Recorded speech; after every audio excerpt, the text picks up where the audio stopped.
So hello student, welcome back once again in my YouTube channel Shikshashala. I hope कि videos आपको पसंद आ रहे हैं और आपको काफ़ी हेल्प मिल रही है इन वीडियोस से अपनी प्रिपरेशन में। आज हम एक नया टॉपिक शुरू करने वाले हैं जिसमें हम लोग देखेंगे एलसीएम के बारे में, यानी कि लघुत्तम समाप्त वर्त के बारे में सीखेंगे। बेसिकली ये जो एलसीएम टॉपिक है आप पढ़ते आ रहे हैं, सेकेंड थर्ड में भी आपने पढ़ा होगा, इवन फोर्थ क्लास में भी पढ़ा होगा आपने, और अब हम फिफ्थ क्लास में इसके क्वेश्चंस को यहाँ पे सॉल्व करने वाले हैं। तो मैं बताना चाहूँगा आपको कि यहाँ पे लिखा हुआ है लासा, इसका मतलब क्या है? लघुत्तम समाप्त वर्त यानी कि एलसीएम। और जिन बच्चों को ये चीज़ें नहीं आती हैं अभी भी, हालांकि आपने पढ़ रखा है पहले क्लास फोर्थ में और क्लास थर्ड में भी पढ़ रखा है, लेकिन अगर नहीं आता है तो मैं यहाँ पे बहुत ही बेसिक्स से शुरुआत करने वाला हूँ। और जो बच्चे थोड़ा सा एडवांस लेवल में हैं तो वो अपना समय वेस्ट नहीं करेंगे, यहाँ पे अपना टाइम बिल्कुल भी नहीं वेस्ट करना है। आप सीधा क्वेश्चन देखिए, सॉल्व करिए, आंसर आप कमेंट डाउन करिए, अपनी कॉपी में नोट करिए, नेक्स्ट क्वेश्चन लगाइए। आपने अगर ये पहले से आता है आपको तो आपको यहाँ पे समय बर्बाद करने की बिल्कुल भी जरूरत नहीं है। आप सीधा इस क्वेश्चन को स्किप कर सकते हैं, नेक्स्ट क्वेश्चन में जा सकते हैं। चलिए मैं शुरुआत करता हूँ यहाँ से। जिन बच्चों को ये चीजें नहीं आती हैं तो थोड़ा सा उनका ध्यान रखते हुए यहाँ से शुरू करते हैं हम लोग। तो आप देखेंगे यहाँ पे क्या लिखा हुआ है बेटा, 210 तथा 108 का लघुत्तम समाप्त वर्त। ठीक है, कैसे निकालेंगे इसको? देखिए एक चीज होती है क्या, यहाँ पे अगर संख्या में बात करें, किसमें? संख्या में एक प्रकार की संख्या आपने पढ़ रखी होगी, वो होती है अभाज्य संख्या। कैसी संख्या? अभाज्य संख्या। अब ये अभाज्य संख्या क्या होती है बेटा? अभाज्य संख्या होती है यहाँ पे प्राइम नंबर। इंग्लिश में क्या बोलते हैं इसे? प्राइम नंबर बोलते हैं। मैं यहाँ पे लिख भी देता हूँ प्राइम नंबर, ये नंबर है यहाँ पे प्राइम नंबर, राइट।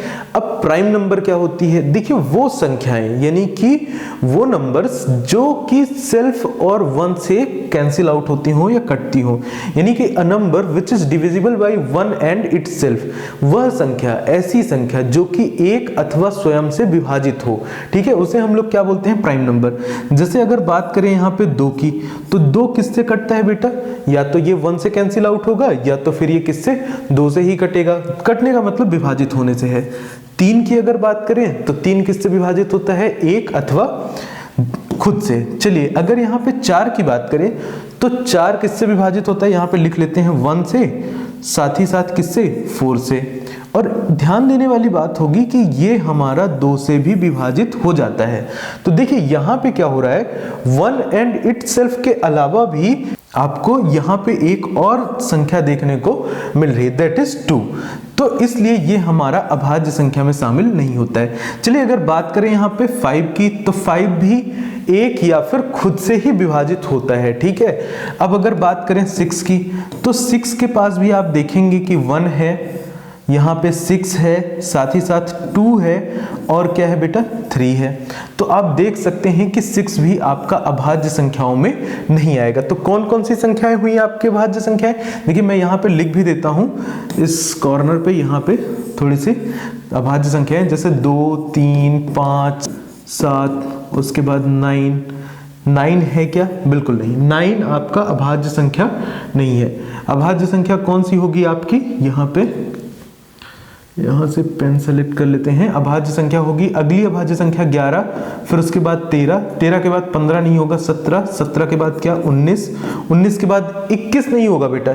21 जो है वो कैसी संख्या है? विषम संख्या है, ऑड नंबर है, लेकिन वो एक अभाज्य संख्या नहीं है। फिर आएगा 23 के बाद आपको मिलेगा क्या? 29 यानी कि 29। तो इस तरीके से अभाज्य संख्याएं होती हैं, डैश डैश सो ऑन। तो आप लोग अपने से नोट डाउन कर लीजिएगा आगे की संख्याएं। चलिए बढ़ते हैं प्रश्न की तरफ। अच्छा, ये चीज मैंने आपको इसलिए समझाई है बेटा कि यहाँ पे अगर हम बात करें, ये जो दोनों आपको संख्याएं दी गई हैं, तो बेसिकली इनका करना क्या है? अभाज्य गुणनखंड करना है। क्या करना है? अभाज्य गुणनखंड। चलिए लिखते हैं यहाँ पे 210। अभाज्य गुणनखंड क्या होता है? Prime factorisation. इस तरह से जब आप इसका फैक्टराइजेशन करते हैं, इसको बोलते हैं प्राइम फैक्टराइजेशन, और इसके लिए हम लोग इस्तेमाल करते हैं प्राइम नंबर्स को। चलिए कुछ शुरुआती प्राइम नंबर्स को यहाँ पे लिख लेते हैं, 5, 7, 11, 13, और यहाँ पे 17। तो ये कुछ शुरुआती प्राइम नंबर्स हो गई हैं। चलिए डिवाइड कराते हैं। 2 से डिवाइड करवाएंगे, कितना आएगा 2 1 जा 2, फिर यहाँ पे 0 और यहाँ पे कितना आएगा 5। देखिए अब ये इसके बाद 2 से नहीं कटेगा, 3 से कटेगा। काट के देखते हैं, 3 तिकाई 9 और 3 पचे 15। फिर से क्या ये 3 से कटेगा? बिल्कुल नहीं। अब ये कटेगा 5 से, 5 सते 35। उसके बाद 7 से कटेगा और यहाँ पे क्या जाएगा 1।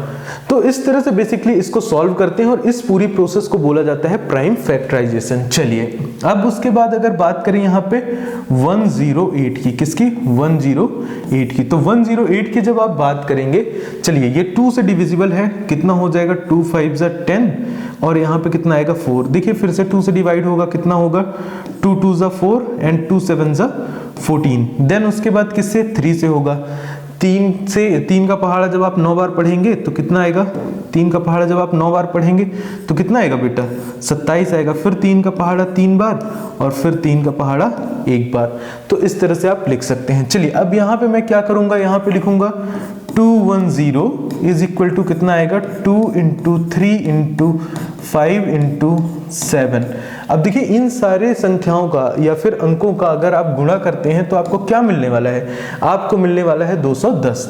उसके बाद अगर बात करें यहाँ पे 108 की, तो 108 के लिए क्या हो जाएगा 2 into 2 into 3 into 3 into 3 into 1।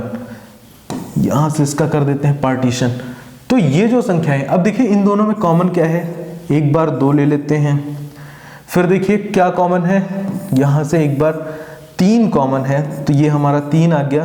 क्या 5 भी कहीं पे कॉमन है? नहीं। अब जितने अंक बचे हैं या जितनी संख्याएं बची हैं वो कोई भी कॉमन नहीं है। तो ऊपर से लिख लेते हैं क्या क्या बचा है। यहाँ से 5 बचा है और क्या बचा है बेटा? 7 बचा है। नीचे से देख लेते हैं कितना है, 2 है और कितना है 2 बार 3 ये बचा हुआ है। आई होप कि आपको समझ में आया होगा।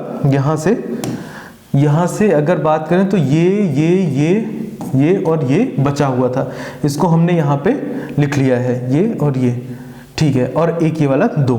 चलिए अब उसके बाद क्या करना होगा, इनका करना होगा गुणा करके देखते हैं। चलिए यहाँ से शुरू करते हैं।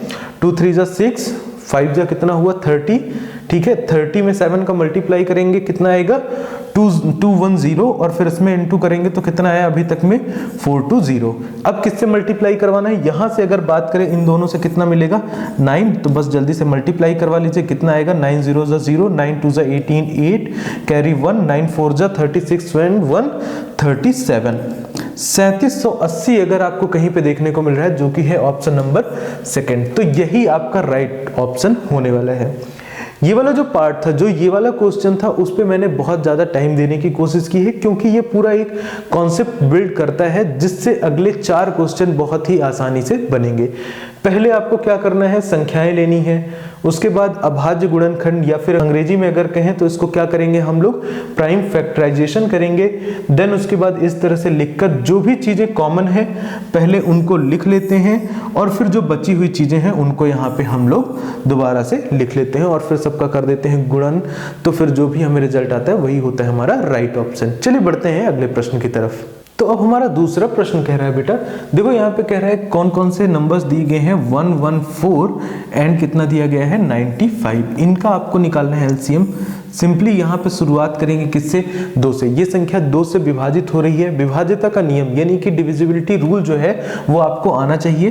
तो यहाँ पे डिवाइड करवा लेते हैं। कितना आएगा यहाँ पे 5 आएगा और उसके बाद कितना आएगा 7 आएगा। अब देखिए 57 किससे कटेगा, देखिए जल्दी से। यहाँ पे 7 है और यहाँ पे क्या है 5 है। 7 और 5 कितना होता है 12, तो ये 3 से कैंसिल आउट हो जाएगा। देखिए कितनी बार में होगा, 3 1 जा 3 एंड 3 9 जा, तो 19 यहाँ कितना होता है 57 होता है। यहाँ से कितना है बेटा 19 आया है और यहाँ पे आ जाएगा 1। 95 की अगर बात करें तो किससे ये डिवाइड होगा, सबसे पहले तो मुझे 5 से डिविजिबल होता हुआ दिख रहा है, तो यहाँ पे 5 से अगर करें तो यहाँ पे 1 जा एंड कितना जाएगा 5 9 जा, कितनी बार में 5 एकम 5 बचेगा 4 और 5 9 45 और फिर उसके बाद 19 से एक बार में कट जाएगा। अब देखिए दोनों का क्या निकल के आया है 114 के लिए अगर आप बात करेंगे तो कितना आया है यहाँ से रिजल्ट 2 इंटू 3 इंटू कितना है बेटा 19 है। और अगर 95 की बात करें तो कितना निकल के आया है, ये 95 है। 95 की अगर बात करें तो कितना है 5 इंटू 19। तो यहाँ पे सिर्फ एक ही चीज़ है जो कॉमन है, तो इसको लिख लीजिए यूं, और उसके बाद जो चीज़ें बची 2, 3 एंड 5 उनका सिंपली यहाँ पे करवा दीजिए मल्टीप्लिकेशन। और कमेंट डाउन करके मुझे जरूर बताइएगा कि यहाँ पे कौन सा ऑप्शन आपको देखने को मिल रहा है। चलिए बढ़ते हैं नेक्स्ट स्लाइड की तरफ और अगले क्वेश्चन की तरफ। देखिए निम्न में से कौन सी संख्या 6, 8 तथा 12 का लघुत्तम समापवर्त है। तो बेसिकली अब देखिए जैसे छोटी छोटी संख्याएं आ जाएंगी 6, 8 और 12, तो आपको देखना है कि कौन सी ऐसी चीज है जो तीनों के पहाड़े में आ रही है और वो भी सबसे छोटी। इन ऑप्शन में से सबसे छोटा कौन सा आ रहा है। देखिए यहाँ पे अगर बात करें तो 6 के पहाड़े में 24 आता है, 8 के पहाड़े में भी 24 आता है और 12 के पहाड़े में भी 24 आता है। तो जो 24 होगा वही होगा आपका राइट आंसर। तो इस तरह से भी आप निकाल सकते हैं जल्दी से। बढ़ते हैं क्वेश्चन नंबर 4 की तरफ। देखिए फिर से ये बहुत ही आसान क्वेश्चन होने वाला है। क्या बताया जा रहा है आपको 6, 10 और 15। तो ऐसी कौन सी संख्या है इनमें से छोटी सी छोटी जो कि इन तीनों के पहाड़े में आ रही हो। तो 6 के पहाड़े में चलिए पहले ऑप्शन से चेक करते हैं। क्या 30 6 के पहाड़े में आता है। यस बिल्कुल आता है। क्या 10 के पहाड़े में 30 आता है। यस बिल्कुल आता है। क्या 15 के पहाड़े में 30 आता है। बिल्कुल आता है। अब देखिए क्या ये 30 सबसे छोटी संख्या है। जी हाँ देखने को मिल रहा है, तो यही होगा आपका राइट ऑप्शन। तो इस तरह से भी बहुत ही इजीली आप इस चीज को क्रैक कर सकते हैं। चलिए बढ़ते हैं अगली स्लाइड की तरफ और देखते हैं यहाँ पे तो क्या बताया जा रहा है आपको 16, 24, 48 का लघुत्तम समापवर्त ज्ञात कीजिए। चलिए 16, 24 और 48 का। तो यहाँ पे अगर बात करें तो 3 संख्याएं दी गई हैं 16, 24 और क्या बेटा 48। अब देखिए एक इस प्रकार का भी प्रश्न आपसे पूछा जा सकता है। देखिए ये जो 48 है, अगर बात करें 48 की, तो ये 48 16 के पहाड़े में आता है। आप अगर 16 का टेबल 3 टाइम्स पढ़ते हैं तो कितना होता है 16 इंटू 3 कितना होता है 48 होता है, राइट। अब देखिए 24 इंटू 2 कितना होता है 24 इंटू 2 कितना होता है 48 होता है। एंड 48 वन जा तो 48 होता ही है। 48 वन जा कितना होता है बेटा 48 होता है। देखिए 48 ही वो एक नंबर निकल के आ गई है। इन तीनों में से एक संख्या निकल के आ रही है जो कि क्या है इनका लघुत्तम। तो इस तरह के भी प्रश्न भी आपको देखने को मिल जाएंगे। तो बेसिकली इनको बहुत ही इजीली क्रैक किया जा सकता है। बस आपको देखना होगा कि ये नंबर्स कैसी हैं। जब 3 अंकों की संख्याएं हो तब आप अभाज्य गुणनखंड करेंगे इस तरह से। अदरवाइज आप देखकर भी एक बार पहचानने की कोशिश करेंगे और उसके बाद तो फिर ये मेथड है ही है अभाज्य गुणनखंड वाला। सो आई होप कि वीडियो आपको पसंद आया होगा। बहुत ही छोटा सा वीडियो ये है एलसीएम के ऊपर, जिसपे मैंने पूरे कॉन्सेप्ट को समझाने की कोशिश करी है, साथ ही साथ प्राइम नंबर्स को भी बताया है। सो आई होप कि वीडियो आपको पसंद आया होगा। अगर वीडियो पसंद आया तो प्लीज़ वीडियो को लाइक कर दीजिए और चैनल को भी सब्सक्राइब कर लीजिए अगर आप चैनल पर नए हैं तो, और अपने दोस्तों के साथ शेयर करना बिल्कुल भी ना भूलिए। चलिए तो मिलते हैं फिर अगले वीडियो में। Thank you.